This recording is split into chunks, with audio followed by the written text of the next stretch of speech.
একটা ছোট্ট গ্রাম ছিল, নাম রাজাপুর। সেই গ্রামে বাস করত হরিপদ, একজন খেটে খাওয়া সৎ মানুষ। তার স্ত্রী ললিতা ছিল একেবারে কুঁড়ে। আর কত করব, ললিতা একটুও সাহায্য করে না।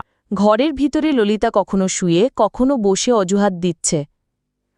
ওরে বাবা, আজ মাথা ধরেছে, একটু শুয়ে নি।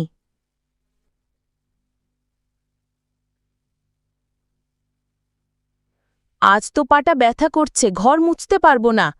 হরিপদ বুঝতে পারল কৌশল ছাড়াই অলসতা যাবে না। কাঠির বাক্স বানাচ্ছে, বাক্সের ওপর লাল কাপড় ও কিছু আঁকা দিচ্ছে।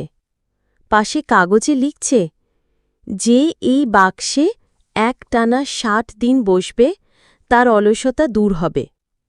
পরদিন সকালে ললিতা ঘুম থেকে উঠে দেখে ঘরের কোণে অদ্ভুত এক বাক্স।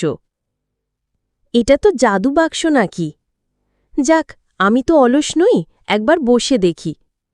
ললিতা বাক্সের চারপাশ ঘুরে দেখে, কাগজ পড়ে। অবশেষে নিজে থেকে গিয়ে বাক্সে বসে পড়ে।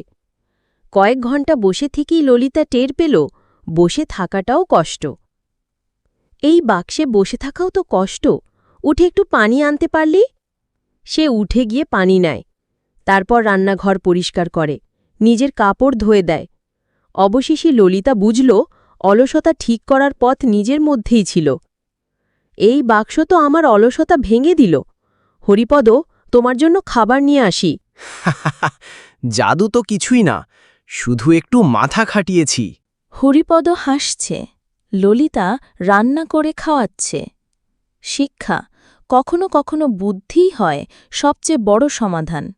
অলসতা যায় মনের চেষ্টায়।